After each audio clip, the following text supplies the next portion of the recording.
বিশ্বাসীরা এই পৃথিবীতে না থাকলে আল্লাহ এই পৃথিবীও টিকায় রাখতেন না। একজন বিশ্বাসী এই পৃথিবীর বুকে বেঁচে থাকলে আল্লাহ তাআলা এই পৃথিবী ধ্বংস করবেন না। চিল্লায় পড়েন আল্লাহু আকবার। এই পৃথিবীর সবচেয়ে দামি বস্তু বিশ্বাস, সবচেয়ে দামি। বিশ্বাস দিয়ে এই পৃথিবী চলে। এজন্য জ্ঞানীরা বলে বিশ্বাসে মিলায় বস্তু তর্কে বহুদূর, বলে না? বিশ্বাসে মিলায় বস্তু তর্কে বহুদূর। বিশ্বাসে এই পৃথিবী টিকে থাকে। আচ্ছা দেখেন, ঢাকা থেকে একজন লোক কক্সবাজার যাবে। প্রিয় ময়মনসিংহবাসী আওয়াজ করে বলেন কই যাবে? ডবল ডেকার বাস আছে না, যেগুলোতে ঘুমায় ঘুমায় যাওয়া যায়।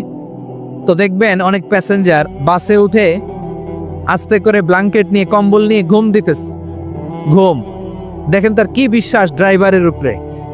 এই বাস তো তারে চালাইতে চালাইতে নওগাঁ নিয়ে যেতে পারে, এই বাস তো তারে নিয়ে পঞ্চগড় ছেড়ে দিতে পারে, কিন্তু তার কোনো টেনশন নাই।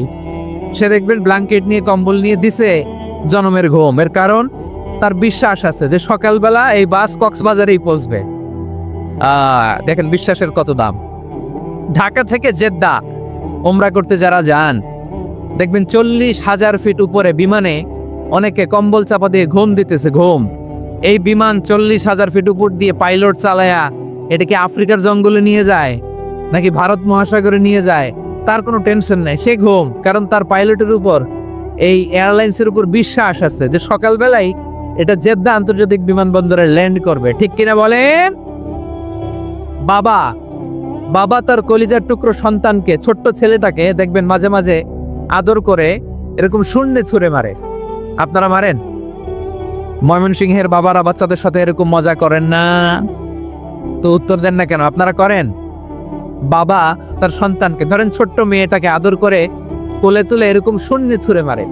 তো মেয়েটাকে শূন্যে ছুঁড়ে মারলে দেখবেন মেয়েটা খিলখিল করে হাসে, খিলখিল করে হাসে। ও যদি নিচে পড়ে ওর হাতও ভাঙবে, পাও ভাঙবে, তারপরেও হাসে। কেন হাসে? কারণ মেয়েটার বিশ্বাস আছে যে আব্বু আমারে ছাড়বে না, আব্বু আমাকে ঠিকই ধরে ফেলবে। চিল্লায় বলেন ঠিক কি না? ও আমার প্রাণের ময়মনসিংহের ভাইরা, এই জমিন চলে বিশ্বাসে। বিশ্বাস এই পৃথিবীর সবচাইতে দামি সম্পদ। এজন্য একজন বিশ্বাসী জমিনের মধ্যে বেঁচে থাকলে এই জমিনের উপর আল্লাহ প্রলয়ঙ্কারী কিয়ামত দিবে না। এজন্য আল্লাহ বললেন ওয়াল মুমিনিনা ওয়াল মুমিনাতি, বিশ্বাসী পুরুষ এবং নারীকে আমি আল্লাহ বড্ড ভালোবাসি। তারা এমন ভাবে বিশ্বাস করে না দেখে বিশ্বাস। আল্লাহ বলছেন আল্লাযীনা ইউমিনুনা বিল গায়বি ওয়া ইউকিমুনাস সালাহ, আমার বিশ্বাসী বান্দারা না দেখে বিশ্বাস করে। অদৃশ্যের প্রতি তারা বিশ্বাস রাখে, না দেখে বিশ্বাসটাই আসল বিশ্বাস। ঠিক কিনা বলেন? আচ্ছা বুঝে থাকলে উত্তর দেন। আমার হাতে 3টা চকলেট নিয়ে যদি আমি বলি এই যে আমার হাতে চকলেট, তুমি বিশ্বাস করো? আপনি তো বলবেন করি, কারণ চকলেট তো দেখা যায়। বিশ্বাস না করে যাবেন কই? কিন্তু আপনারা না দেখায়া 3টা চকলেট এরকম মুষ্টিবদ্ধ করে পিছনের দিকে নিয়ে যদি বলি বন্ধু আমার পিছনে ডান হাতের মুঠায় কিন্তু 3টা চকলেট আছে, বিশ্বাস করো? ও না দেখেও যদি বলে বন্ধু তুই যেহেতু বলছিস বিশ্বাস করি, যদি করে এটাই আসল বিশ্বাস। না দেখে বিশ্বাস করাটাই আসল বিশ্বাস। চিৎকার করে বলেন ঠিক কি না? এজন্য আল্লাহ বললেন না দেখে বিশ্বাস হলো আসল বিশ্বাস। অদৃশ্যের প্রতি বিশ্বাসকে বলে প্রকৃত বিশ্বাস। আল্লাযীনা ইউমিনুনা বিল গায়ব, আমার বান্দারা না দেখে আমি আল্লাহর উপর বিশ্বাস করে। এবার বিশ্বনবী বললেন 6টি মৌলিক কর্মসূচির সারমর্মের নাম যেমনি হলো ইসলাম, ঠিক তেমনি 6টি মৌলিক বিশ্বাসের বিষয়ের উপর ঈমান আনার নাম হলো বিশ্বাস। সুবহানাল্লাহ বলেন। 6টা মৌলিক বিষয়ের উপর যদি আপনি বিশ্বাস রাখেন এটা হচ্ছে ঈমান। সেটা কি? সাইয়েদনা জিবরাইল বললেন ইয়া মুহাম্মদ আখবিরনি মাল ঈমান, ঈমান কারে বলে বলো। আল্লাহর নবী বললেন আন তুমিনা বিল্লাহ, আল্লাহর উপর ঈমান আনবা। কার উপর? আরো জোরে বলেন কার উপর? আল্লাহ নামটা আপনাদের ভাল লাগে? আল্লাহর জিকির যে করছেন কেমন লাগে? সবাই মিলে গলা ছেড়ে আল্লাহরে ডাক দেন তো, বলেন আল্লাহ। আরো জোরে আল্লাহ। প্রাণ খুলে একসাথে ইয়া আল্লাহ। আল্লাহ নাম যতই জপি ততই মধুর লাগে, নামে এত মধু থাকে কে জানি তো আগে। আল্লাহ নাম যতই জপি ও নাম জপে প্রিয়তম, ও নাম জপে মজনু সম, ওই নামে পাপিয়া গাহে হৃদয়ে গোলাপে বাগে, আল্লাহ নাম যতই জপি। সুবহানাল্লাহ বলেন। আল্লাহর নাম এত মধুমাখা নাম, এত জাদুমাখা নাম, সব নবীরা এই নামের জিকির করেছেন, সব আল্লাহর ওলিরা এই নামটি জপেছেন। এজন্য এই নাম জপলে হৃদয় শান্ত করে দেয় কে? এজন্য আওয়াজ করে আল্লাহরে আবারও ডেকে বলেন ইয়া আল্লাহ। বিষ্ণু বললেন ঈমান মানে আন তুমিনা বিল্লাহ, আল্লাহর উপর ঈমান আনবা, ওয়া মালাইকাতিহি ফেরেশতাদের উপর ঈমান আনবা, ওয়া কুতুবিহি আল্লাহর পাঠানো কিতাবের উপর ঈমান আনবা, ওয়া রুসুলিহি রাসূলের উপর ঈমান আনবা, ওয়াল ইয়াউমিল আখিরি শেষ বিচারের প্রতি ঈমান আনবা, ওয়া তুমিনা বিল কদরি খাইরিহি ওয়া শাররিহি আল্লাহর দেয়া তাকদীরের উপর ঈমান আনবা। ঠিক কিনা বলেন? তাহলে এই 6টা মৌলিক বিষয়ের উপর বিশ্বাসকে বলে ঈমান। আল্লাহ ওই ঈমানদারদেরকে পছন্দ করে যাদের ঈমান এরকম মজবুত। আল্লাহ বললেন ওয়াল মুমিনিনা ওয়াল মুমিনাতি, ঈমানদার পুরুষ এবং নারীরাও আমার কাছে বড্ড প্রিয়। তাহলে আমার প্রিয় ভাইয়েরা, ইসলাম যেমনি বুঝেছেন সারেন্ডার, ঈমান মানে হচ্ছে বিশ্বাস, বিশ্বাসের স্বীকৃতি। এই বিশ্বাস না থাকলে ওই মানুষের কোনো দাম নাই। ঈমান ছাড়া নেক আমলের কোনো দাম নাই। ঈমান হলো সংখ্যার মতো, নেক আমল হলো শূন্যের মতো। বুঝে থাকলে উত্তর দেন, ঈমান কিসের মতো? কথা বলে না, বুঝে নাই বোধহয়। ঈমান কিসের মতো? সংখ্যা। আর নেক আমল শূন্য। আচ্ছা, আপনি ঈমান আনেন না, ঈমান ছাড়া খালি নেক আমল, তাহাজ্জুদ, নামাজ, রোজা, জিকির, আজকার, এক এক ইবাদতের কারণে খালি শূন্য পাইতেছেন। শূন্য পেতে পেতে পেতে পেতে হাজারটা শূন্য। এটার কোনো দাম আছে? কথা কয় না, দাম আছে। কিন্তু আপনি ঈমান আনার পর একটা সংখ্যা পেয়ে গেলেন, 1। এবার নেক আমল করলেই একের পাশে শূন্য বসে গেলে কত হয়? 10। এবার আবার দান করলেন, আরেকটা শূন্য পাইছেন, কত হইছে? এবার আল্লাহর কোরআনের তেলাওয়াত করলেন, আরেক শূন্য, কত হইছে? এবার জিকির করলেন, আরেক শূন্য, কত হইছে? আবার ভালো কাজ করলেন, আরেক শূন্য, কত হইছে? এখন যত সৎকর্ম নেক আমল করেন, শূন্য যত বাড়ে, এটার দাম আছে না নাই? এজন্য আমার প্রিয় ভাইয়েরা, ঈমানের দাম সবচেয়ে বেশি। ঈমান হলো সফলতার মাপকাঠি। টাকা যার বেশি সে সফল নয়, এই সমাজে দাপট যার বেশি সে সফল নয়, এই সমাজে খ্যাতি যার বেশি সে সফল নয়, যার হৃদয় ঈমান আছে, বিশ্বাস আছে, সেই সফল। ঠিক কিনা? এজন্য রব্বুল আলামিন বলেন কদ আফলাহাল মুমিনুনাল্লাযীনা হুম ফি সলাতিহিম খাশিউন, সফল হয়েছে তারা, ঈমান এনেছে যারা। আমার প্রিয় ভাইয়েরা, এই ঈমান হলো সফলতার মাপকাঠি। এই ঈমান হলো বিজয়ের পূর্ব শর্ত। ইসলামের বিজয় আমরা বাংলাদেশে চাই কি চাই না? আওয়াজ করে বলেন। রব্বুল আলামিন বলেন ওয়ালা তাহিনু ওয়ালা তাহজানু ওয়া আনতুমুল আ'লাউনা ইন কুনতুম মুমিনিন। তোমরা চিন্তিত হয়ো না, ভেঙে পড়ো না, হতাশ হয়ো না, চিন্তিত হয়ো না, তোমাদেরই বিজয় হবে যদি তোমরা মুমিন হও। ঠিক কিনা বলেন? আপনারা কি অত্যাচার, আযাব, জুলুম দেখে ভয় পান? হ্যাঁ, নবীদের উপর অত্যাচার ছিল কি ছিল না? সাহাবাদের উপর ছিল কি ছিল না? এজন্য কোনো অত্যাচার, হুমকি, দামকি, জেল, জরিমানা মুমিনকে তার ঈমানের রাস্তা থেকে এক বিন্দু পরিমাণ পেছনে হটাতে পারে না। চিল্লায় বলো ঠিক কিনা? আমরা জেনে বুঝেই এই রাস্তায় এসেছি, এই রাস্তা থেকে আমাদেরকে কেউ পেছনে সরাতে পারবে না। চিৎকার করে বলেন ঠিক কিনা?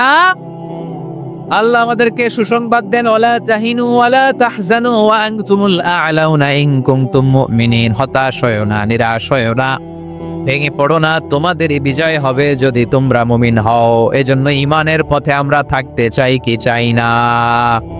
ঈমানের পথে অবিচল থেকে আমার মরণ যেন হয়। সবাই পড়েন আমিন। ঈমানের পথে অবিচল থেকে আমার মরণ যেন হয়। তোমারই কাছে মিনতি আমার, তোমারই কাছে মিনতি আমার, মহামহিম দয়াময়,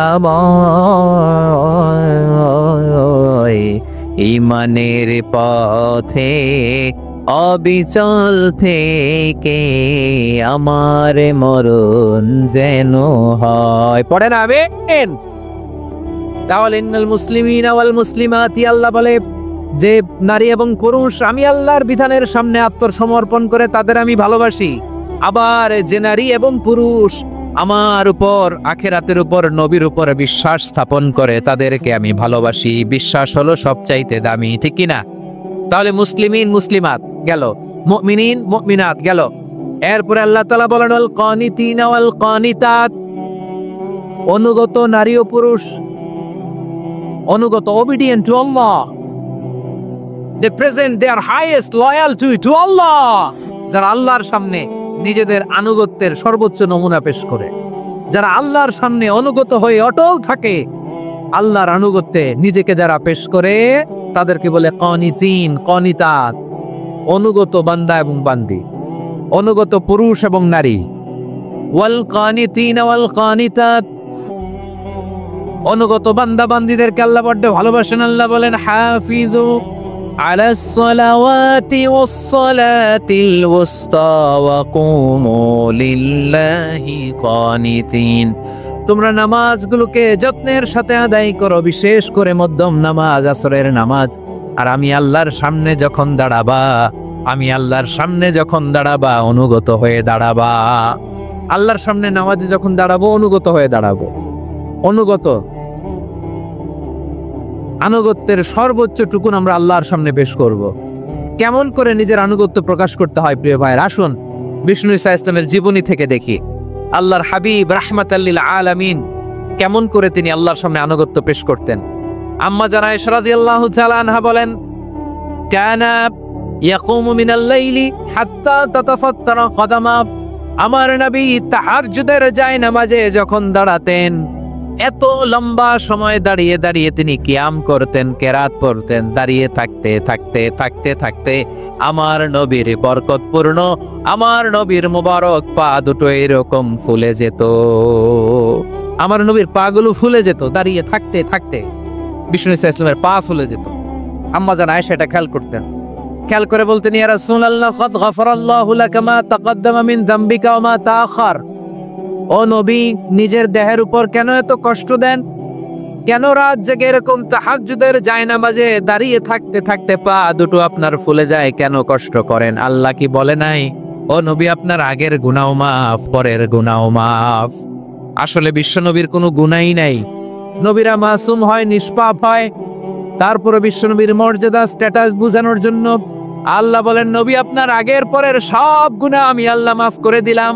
আম্মা জানা এসে বলে, না নবী, আগের গুনাহ মাফ, পরের গুনাহ মাফ, আপনি মাসুম নিষ্পাপ, তারপরে তাহাজ্জুদের জায়নামাজে কেন এত কষ্ট করেন? বিশ্বনবী জবাবে বলেন, আফালা উহিব্বু আন আকুনা আবেদান শাকুরা, ও আয়েশা আমি কি শুকরগুজার বান্দা হব না? আমি কি শুকরগুজার হব না? আল্লাহ আমার সব মাফ করে দিছে, ঠিক আছে, আমার গুনাহ নাই, ঠিক আছে, কিন্তু আল্লাহর নাজ নেয়ামত ছাড়া তো এক মুহূর্ত আমার পক্ষে বেঁচে থাকা সম্ভব না। সে আল্লাহর নেয়ামতের শুকরিয়া হিসাবে আমার কি শুকরগুজার হওয়া উচিত না? আফালা উহিব্বু আন আকুনা আবদান শাকুরা, আমি কি শুকরগুজার বান্দা হব না? ও আমার ভাইয়েরা, বিশ্বনবী ঠিক এমন ভাবে আনুগত্যের নমুনা দেখাতেন। এখানেই শেষ নয়। আম্মা জানা আয়েশা বলেন, তাহাজ্জুদের জায়নামাজে দাঁড়িয়ে থাকতে থাকতে ফালাম ইয়াজাল ইয়াবকি হাত্তা বাল্লা লিহিয়াতাহু, আমার নবী কেরাত পড়তে পড়তে কাঁদতে কাঁদতে দাড়ি বেয়ে বেয়ে ওনার পানি ঝরতো। আর এক জায়গায় এসেছে হাত্তা বাল্লা হাজারাহু, নবীর জামা ভিজে যেত চোখের পানিতে। অন্য বর্ণনায় এসেছে হাত্তা বাল্লা লারদা, সিজদায় লুটিয়ে পড়ে যখন বিশ্বনবী কান্না করতেন, বিশ্বনবীর চোখের পানি দিয়ে জমিন ভিজিয়ে যেত, জমিন ভিজিয়ে দিকে। কি আনুগত্য, কি আনুগত্য! এরপরে নামাজ শেষে দোয়ার মধ্যে বিশ্বনবী বলতেন, আল্লাহুম্মা ইন্নী আবদুক, ও আমার আল্লাহ আমি আপনার দাস, ওয়াবনু আবদিক, দাসের ঘরের দাস, ওয়াবনু আমাতিক, দাসীর ঘরের দাস। সুবহানাল্লাহ, কি বিনয়! দোয়াতে বলতেন, আল্লাহ আমি আপনার দাস, দাসের ঘরের দাস, মানে আমার বাবা আব্দুল্লাহ আপনার দাস, দাসীর ঘরের দাস, মানে আমার মা, আমি না আপনার দাস। সুবহানাল্লাহ। নাসিয়াতি বিয়াদিক, আমার মাথার চুলের ঝুঁটি আপনার হাতের মুঠোয়, আপনি যেখানে টানেন ওইখানে আমি যেতে বাধ্য। আপনি আমার চুল ধরে ডানে টান দিলে আমি ডানে যাই, বায়ে টান দিলে আমি বায়ে যাই। আমার কোনো ক্ষমতা নাই, সব ক্ষমতা আপনার। দেখেন, যেই নবীর কোনো গুনাহ নাই, উনি দোয়ার সময় বলতেন, আল্লাহ আমি আপনার দাস, দাসের ঘরের দাস, দাসীর ঘরের দাস, আমার মাথার চুলের ঝুঁটি আপনার হাতের কবজার ভিতরে, এদিকে টান দিলে আমি এদিকে যেতে বাধ্য, ওদিকে টান দিলে ওদিকে যেতে বাধ্য। যেই নবীর কোনো গুনাহ নাই, নামাজে দাঁড়িয়ে থাকতে থাকতে পা ফুলায় ফেলতেন। যেই নবী নিষ্পাপ, কোনো গুনাহ নাই, কাঁদতে কাঁদতে দাড়ি ভিজায় ফেলতেন, জামা ভিজায় ফেলতেন, সিজদায় পড়ে জমিন ভিজায় ফেলতেন। পড়েন সুবহানাল্লাহ। তাহলে আমাদেরকে কেমন অনুগত হওয়া উচিত? আমাদের তো গুনাহ নাই নাকি? বিশ্বনবীর জন্য গুনাহ নাই, আমাদের তো গুনাহ নাই না? গুনাহ টুনা আছে আপনাদের? হ্যাঁ, যে বিশৃঙ্খলা করতেছেন গুনাহ তো নাই আপনাদের? হ্যাঁ, গুনাহ আছে আমাদের? গুনাহ নাই কার? দেখে হাত তোলেন তো, যে হুজুর আমি কোনোদিন কোনো পাপ করি নাই, নিষ্পাপ, বেগুনা, মাসুম, জান্নাত থেকে পালায় আসছি। জান্নাত থেকে পালায় আসছেন এরকম কে আছেন দেখি তো? আছে এরকম কেউ? আছে? নাই। আমরা সবাই পাপী, আমাদের পাপের কোনো শেষ নাই। আওয়াজ করে বলেন ঠিক কিনা? তাহলে আসুন আমরাও বিশ্বনবীর মতো অনুগত হই, অনুগত হয়ে আল্লাহর কাছে চাই। এই যে আল কানিতিনা ওয়াল কানিতাতি, মানে অনুগত বান্দা এবং বান্দি। আমরা দোয়ায় কুনুত পড়ি না? কুনুত কোন নামাজে? কোন নামাজে? বিতরের নামাজে কি দোয়া পড়ি? দোয়ায়ে কুনুত। এই কুনুত থেকে ওয়াল কানিতিনা ওয়াল কানিতাত, তাফসীর বুঝে নেন। কুনুত থেকে কানিতিনা ওয়াল কানিতাত। তাহলে দোয়ায়ে কুনুত হচ্ছে বিনীত হয়ে, অনুগত হয়ে আল্লাহর কাছে চাওয়া। আমরা তখন দাঁড়িয়ে বলি, আল্লাহুম্মা ইয়্যাকা না'বুদু ওয়া লাকা নুসাল্লি ওয়া নাসজুদ ওয়া ইলাইকা নাসআ ওয়া নাহফিদ নারজু রাহমাতাকা ওয়া নাখশা আযাবাকা ইন্না আযাবাকাল জিদ্দা বিল কুফফারি মুলহিক। আল্লাহ, আপনার কাছে চাই, আপনার কাছে প্রার্থনা করি, আপনার আযাবকে ভয় করি, আপনি ছাড়া আমাদের বাঁচাবার কেউ নাই। কুনুতের মধ্যে আমরা এই দোয়া করি কি করি না? অনুগত হয়ে এই দোয়া করি। যারা রমজানের শেষ দশকে মক্কা শরীফে থেকেছেন, তারা শেখ আব্দুর রহমান আস-সুদাইসের কুনুত পেয়েছেন। যারা পেয়েছেন অথবা কেউ টিভিতে ভিডিওতে দেখেছেন, শেখ আব্দুর রহমান আস-সুদাইস 27-এর আলোচনায় 45 মিনিট থেকে 1 ঘন্টা দোয়ায় কুনুত পড়ে। আল্লাহুম্মা হদিনা ফিমান হাদাইত ওয়া আফিনা ফিমান আফাইত ওয়া তাওয়াল্লানা ফিমান তাওয়াল্লাইত ওয়া বারিক লানা ফিমা আতাইত ওয়া কিনা ওয়াসরিফ আন্না বিরহমাতিকা শাররা মা কাদাইত ফাইন্নাকা তাকদি বিল হাক্কি ওয়া লা ইয়াকদা আলাইক। এমন ভাবে হেরেম শরীফে মক্কায় শেখ আব্দুর রহমান আস-সুদাইস দাঁড়িয়ে হাত তুলে লক্ষ লক্ষ উমরা পালনকারীদেরকে নিয়ে এক মুনাজাত ধরে কাঁদতে কাঁদতে মানুষ বেহুশ হয়ে যায়। দোয়ার কথা শুনে গায়ের লোম খাড়া হয়ে যায়, হৃদয় বিগলিত হয়ে যায়, চোখ দিয়ে তার দাঁড় করে পানি নামতে থাকে। 27-এর রাতে মক্কায় শেখ আব্দুর রহমান আস-সুদাইসের দোয়ায় কুনুত যদি শোনেন, অনুগত হয়ে আল্লাহর কাছে চাওয়াকে বলে কুনুত। আল্লাহ বলেন, আল কানিতিনা ওয়াল কানিতাতি, অনুগত বান্দাদেরকে আমি পছন্দ করি। আমার 3 নাম্বার পছন্দনীয় বান্দা হলো অনুগত নারী ও পুরুষ। সুবহানাল্লাহ পড়েন। তাহলে 10টার মধ্যে 3টা চলে গেল, কয়টা? তাহলে 1 নম্বরে আমরা আল্লাহর কাছে আত্মসমর্পণ করলাম, মুসলিমিন মুসলিমাত। 2 নম্বরে মুমিনিন মুমিনাত, বিশ্বাসের স্বীকৃতি দিলাম। 3 নম্বরে কানিতিন কানিতাত, আল্লাহর সামনে অনুগত হয়ে দাঁড়ালাম, দোয়া করলাম। 4 নম্বরে সাদিকিন সাদিকাত, সত্যবাদী নারী ও পুরুষ। সত্যবাদী নারী ও পুরুষ। ইসলাম আমাদেরকে সত্যবাদী হতে বলে। কি বলে? সত্যবাদী হতে বলে। মিথ্যা বলতে নিষেধ করে, কারণ মিথ্যা সবচেয়ে বড় পাপ, সব পাপের বাপ। সব পাপের বড় পাপ হচ্ছে মিথ্যা।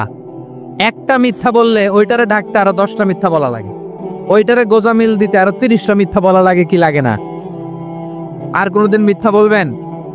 মিথ্যার সাথে আমাদের সম্পর্ক নাই। আওয়াজ করে বলেন, মিথ্যার সাথে আমাদের সম্পর্ক নাই। কিন্তু আমাদের সমাজে মিথ্যা আছে না নাই? হ্যাঁ, ময়মনসিংহবাসী মিথ্যা বলে না, সত্য বলে নাকি? মাশাআল্লাহ মাশাআল্লাহ। এখন মোবাইল ফোনের কারণে মিথ্যা আরো বেড়ে গেছে। বিছানায় শুয়ে আছে, অফিস থেকে ফোন দিছে, আপনি কোথায়? কয় স্যার জ্যামে আটকে আছে। জ্যামে আছে না নাই? আসলে কোথায়? হ্যাঁ, বিছানা। দেশের ভেতরে আছে। ফোন করছে একজন, বলে আমি একটু জরুরি কাজে দেশের বাইরে এসেছি। আছে না নাই? এরকম মিথ্যা কথা, মিথ্যা আশ্বাস। আমাদের নেতারা জনগণকে মিথ্যা আশ্বাস দেয় কি দেয় না? সব নেতারা দেয় তা বলি না, কিন্তু অনেকেই দেয়। এই মিথ্যা আশ্বাস যেন আমরা না দেই। সমাজে মিথ্যা বয়ান আছে না নাই? মিথ্যা ন্যারেটিভ আছে না নাই? আদালতে মিথ্যা সাক্ষী আছে না নাই? ওই সাক্ষীর উপর ভিত্তি করে মিথ্যা রায় আছে না নাই? ওই মিথ্যা সাক্ষীর উপর ভিত্তি করে আমরা এদেশে যাবজ্জীবন দেখেছি। এদেশে ফাঁসির কাস্টে ঝুলানোর নাটক মঞ্চায়ন করতে দেখেছি। আওয়াজ করে বলেন ঠিক কি না? এই মিথ্যা আমরা চাই না, আমরা সত্য বলবো, কারণ আল্লাহ সত্যবাদী। আল্লাহ কি? সত্যবাদী।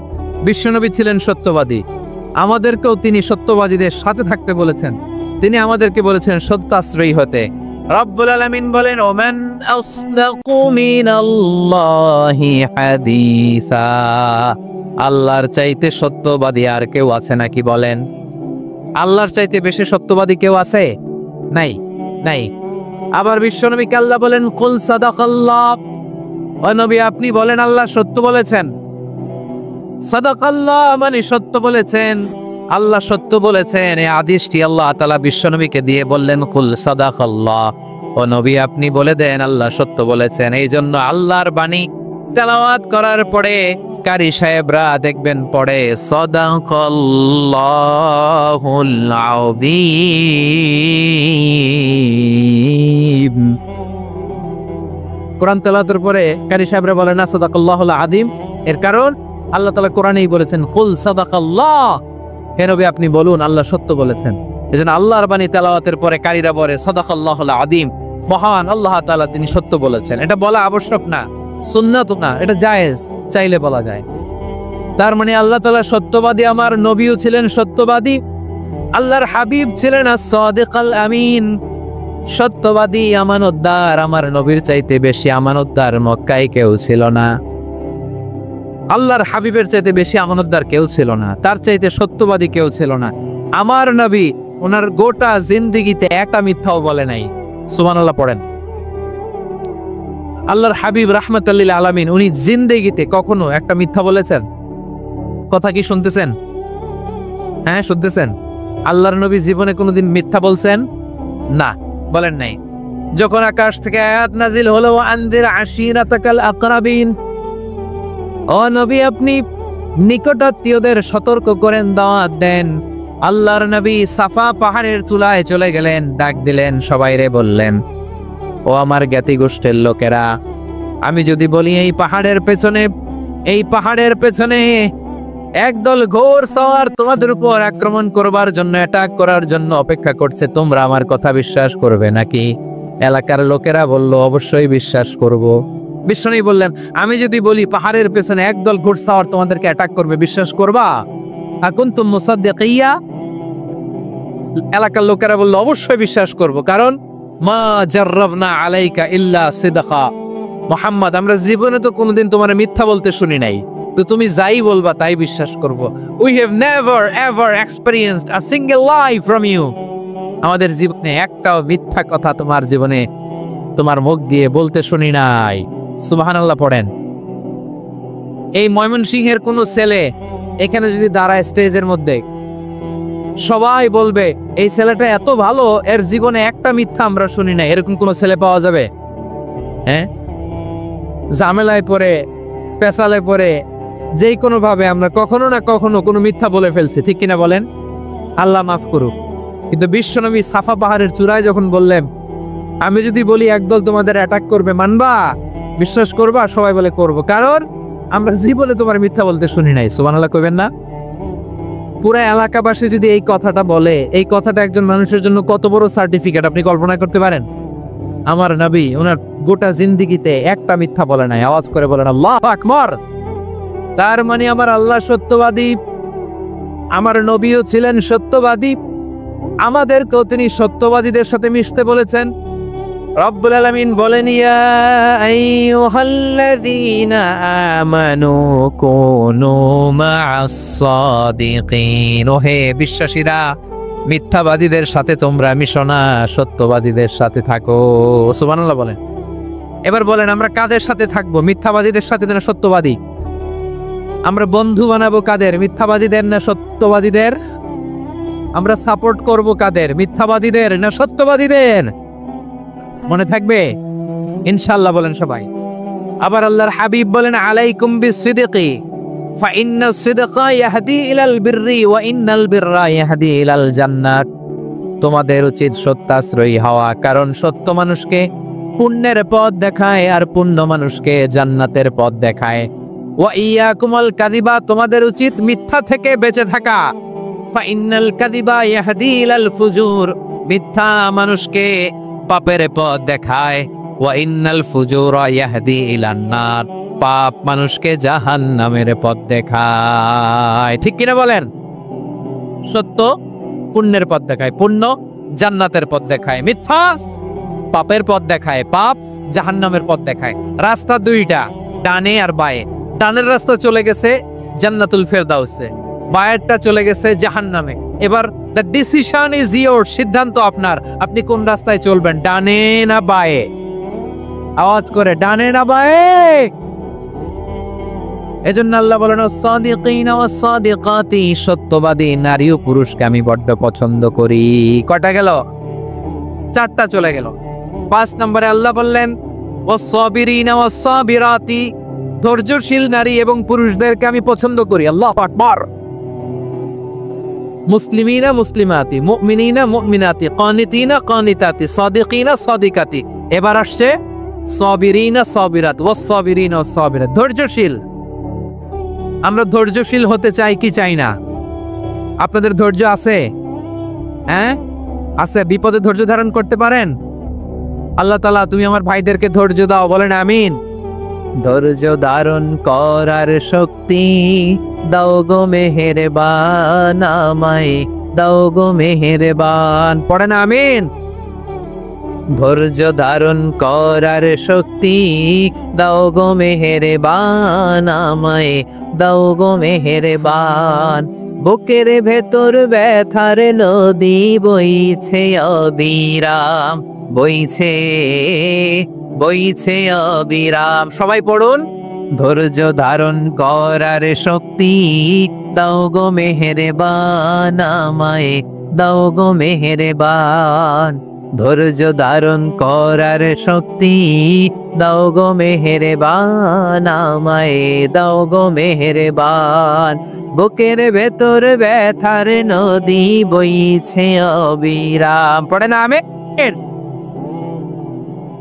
তাহলে আল্লাহ তাআলা বললেন সাবিরিনা ওয়াস সাবিরাতি, ধৈর্যশীল নারী এবং পুরুষকে আমি আল্লাহ বড় পছন্দ করি। ওয়াস্তাঈনু বিস-সাবরি ওয়াস-সালাহ ওয়া ইন্নাহা লাকাবীরাতুন ইল্লা আলাল খাশিঈন। আল্লাহ বলে যখন বিপদে পড়বা সালাত এবং সবর দিয়ে আমার কাছে সাহায্য চাইবা। বিপদ আসলে রাহমাতাল লিল আলামিন জায়নামাজে দাঁড়ায় যেতেন। আমরা বিপদ আসলে কি করি? হাই হুকাশ, ফেসবুকে স্ট্যাটাস দেই, ঠিক কিনা? ফেসবুকে শেয়ার দেই। বিপদ আসলে বন্ধুর সাথে শেয়ার দেওয়ার আগে, নিজের স্ত্রীর সাথে শেয়ার দেওয়ার আগে, ফেসবুকে শেয়ার দেওয়ার আগে শেয়ার করবো কার সাথে? আল্লাহর সাথে। কারণ আপনার বিপদ থেকে আপনার কেউ উদ্ধার করতে পারে না, একজন সত্তা ছাড়া। চিল্লায় বলতে হবে তিনি কে? সে আল্লাহ বলেন গোলাম বিপদে ধৈর্য ধারণ করো। আল্লাহর হাবিবকে আল্লাহ সান্ত্বনা দিচ্ছেন ওয়াসমির আলা মা ইয়াকুলুনা ওয়াহজুরহুম হাজরান জামিলা। ও নবী, ওরা যা বলে মন খারাপ করবেন না, মন ভাঙবেন না, ধৈর্য ধারণ করুন। ওয়াহজুরহুম হাজরান জামিলা, তাদেরকে সুন্দরভাবে ইগনোর করুন। আমার নবীকে গালি দিত কবি বলে, গণক বলে, পাগল বলে, জাদুকর বলে, লেস কাটা বলে। আমার নবী নাকি লেস কাটা, নাউজুবিল্লাহ পড়বেন না। আমার নবী নাকি নির্বংশ, ওনার বংশ নাকি দুনিয়াতে টিকবে না। বলে মুহাম্মদ তোমার কোনো ছেলে সন্তান বেঁচে নাই, তোমার বংশ নির্বংশ হবে। আল্লাহ বলে ইন্না শানিয়াকা হুয়াল আবতার, আমার নবীকে যারা বলেছে নির্বংশ, ওরাই আসলে নির্বংশ। আমার নবীরে কাফিরেরা যেমনি গালি দিত, এই যুগে আমাদেরকেও গালি দেয় এমন কিছু লোক আছে না নাই? আমার নবীকে গালি দিত গণক, জাদুকর, এরপর গালি দিত পাগল, নির্বংশ বলে। আর আমাদেরকে গালি দেয় মৌলবাদী বলে, আমাদেরকে গালি দেয় রাজাকার বলে। রাজাকার শব্দটা তো এখন একটা অ্যাওয়ার্ড হয়ে গেছে, অ্যাওয়ার্ড। রাজাকার রাজাকার গালি দেওয়ার দিন শেষ। কি দিন আসলো, সুবহানাল্লাহ কইবেন না? আল্লাহ তো আমাদেরকে দেখাইছে রাজাকার শব্দটা এখন একটা অ্যাওয়ার্ড হয়ে গেছে। সুবহানাল্লাহ, সুবহানাল্লাহ। পরিস্থিতি পাল্টে দিতে আল্লাহর সময় লাগে না, চিল্লায় বলেন ঠিক কি না? আমাদেরকে বলে মৌলবাদী। আমরা আসল কথা বলি, ভালো কথা বলি, দেশপ্রেমের কথা বলি, আমরা জনগণের কথা বলি, আমরা মা মাটিও মানুষের কথা বলি, আমরা ইসলামের কথা বলি, আমরা দেশের সমৃদ্ধির কথা বলি। এজন্য আমাদেরকে বলে মৌলবাদ। আবার আমাদেরকে বলে ধর্ম ব্যবসায়ী, আছে না নাই? আমরা ধর্মের সত্য কথা প্রচার করি, যেটা দেশের ভালো, জনগণের ভালো, সেটা উপস্থাপন করি, আমাদেরকে বলে ধর্ম ব্যবসায়ী। আমার প্রিয় ভাইরা, যারা ইসলামের কথা বলে, যারা কোরআনের কথা বলে, এরা ধর্ম ব্যবসায়ী নয়। খবরদার, আলেমদের বিরুদ্ধে দাঁড়াবেন না। আলেমদের পক্ষে থাকলে আপনার জীবন উজালা করে দিবে কে? কুন আলিমান আও মুতাআল্লিমান আও মুত্তাবিআন আও মুহিব্বান ওয়ালা তাকুনিল খামিস ফাতাহলিক। হয় আলেম হও, নয় আলেমের ছাত্র হও, নয় আলেমকে মহব্বত করো, নয় আলেমকে সাপোর্ট করো। এই চারটা করো, 5 নাম্বার হয়েও না, আলেম বিদ্বেষী হয়েও না, তাহলে দুনিয়াও শেষ, আখিরাতও শেষ। চিল্লায় বলো ঠিক কি না? খবরদার, নিজেকে ইসলামের বিরুদ্ধে দাঁড় করাবেন না। এদেশের আসল পরিচয় ইসলাম। এদেশের আসল পরিচয় কি? আওয়াজ করে বলতে হবে, এদেশের আসল পরিচয়।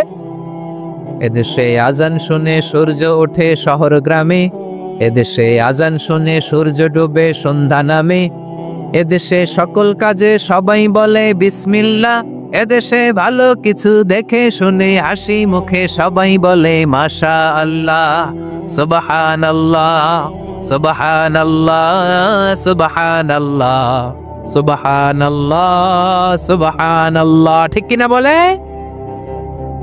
ও নবীন তরুণ, তোমার কিসের এত ভয়?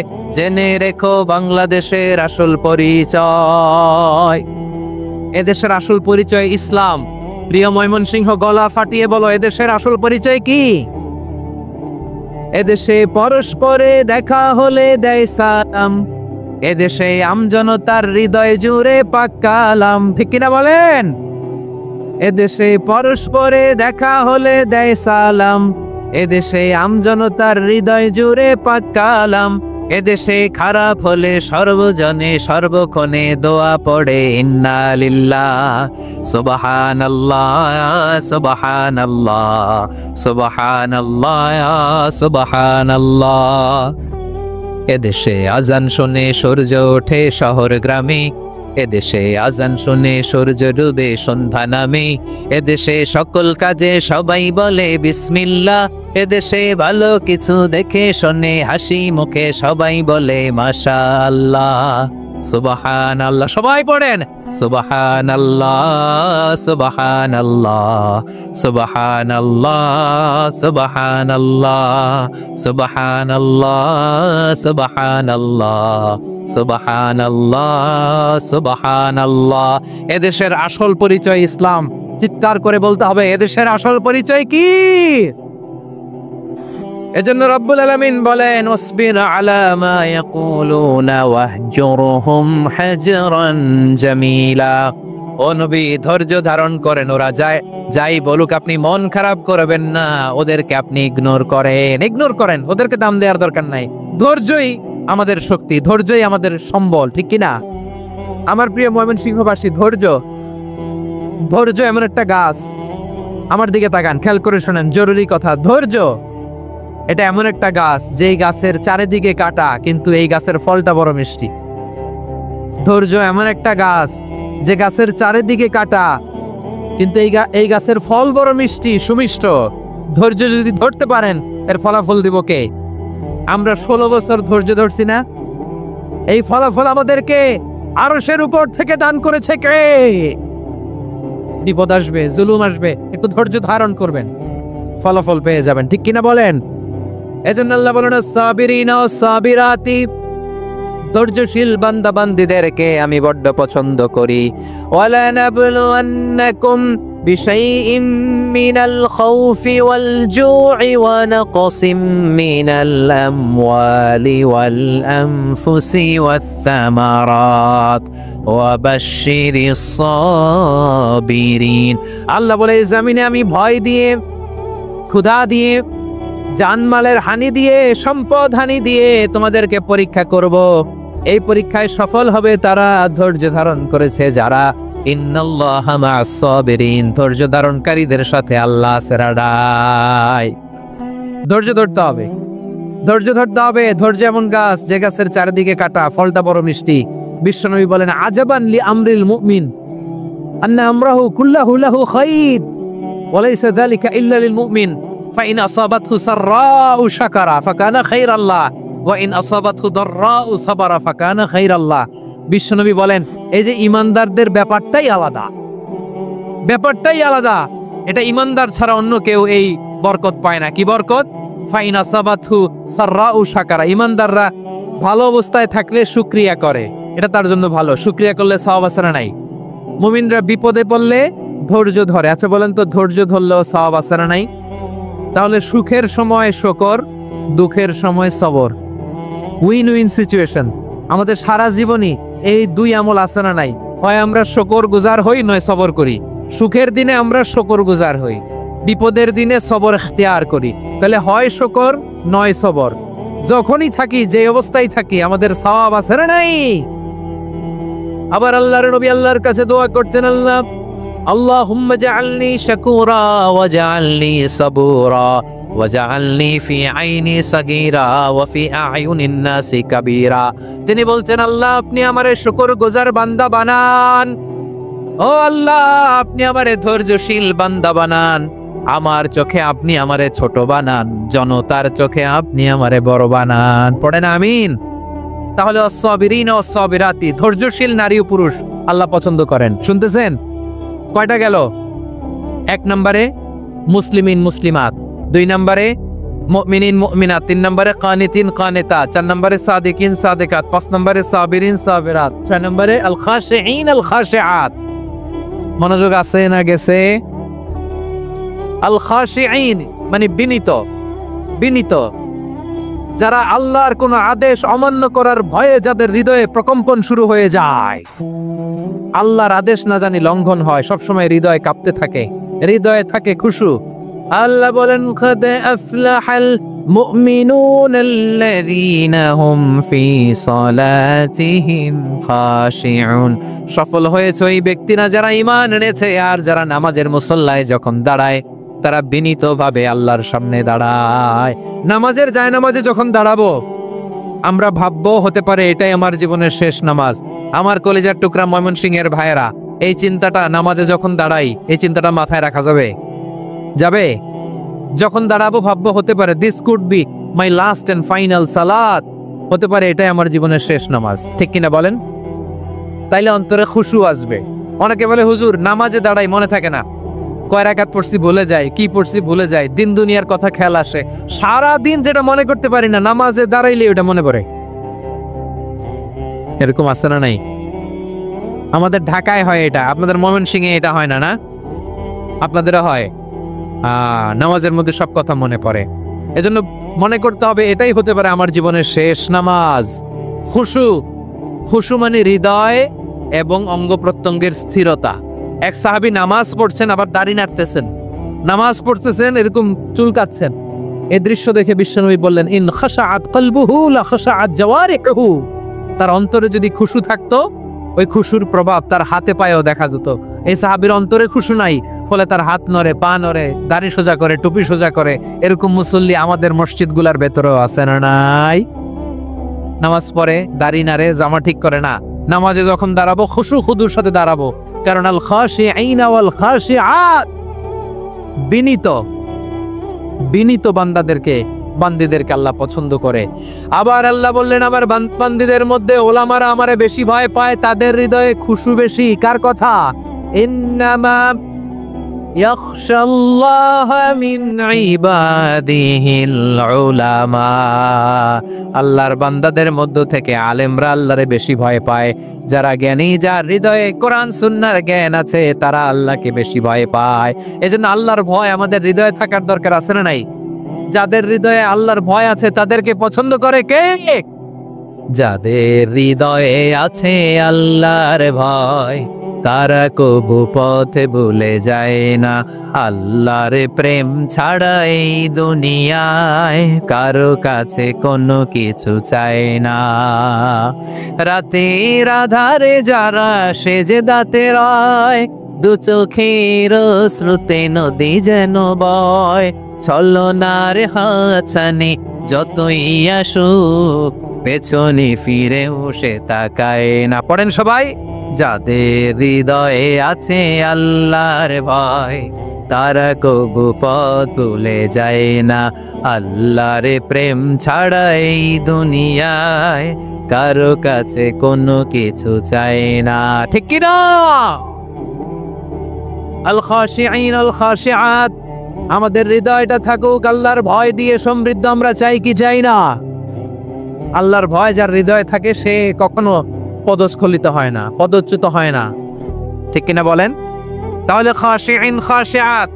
7 নম্বরে আল্লাহ বললেন আল মুতাসাদ্দিকিন ওয়াল মুতাসাদ্দিকাত, আমার প্রিয় বান্দা তারা যারা দান করে, দানশীল নারী এবং পুরুষ যারা দেয়, যারা দান করে তাদেরকে আল্লাহ পছন্দ করে। আপনারা দান করেন তো? হ্যাঁ, নাকি পকেট থেকে হাত বের হয় না? বের হয়। মুক্ত হস্তে দিবেন আমার ভাইয়েরা, মুক্ত হস্তে। আল্লাহ সুদকে ধ্বংস করে দেয় আর দানকে বাড়িয়ে দেয়। সুদের সাথে আমাদের কোনো সম্পর্ক না। আল্লাহ বলেন ইয়ামহাকুল্লাহুর রিবা ওয়া ইউরবিস সাদাকাত, আল্লাহ সুদকে ধ্বংস করেন, দানকে বাড়িয়ে দেন।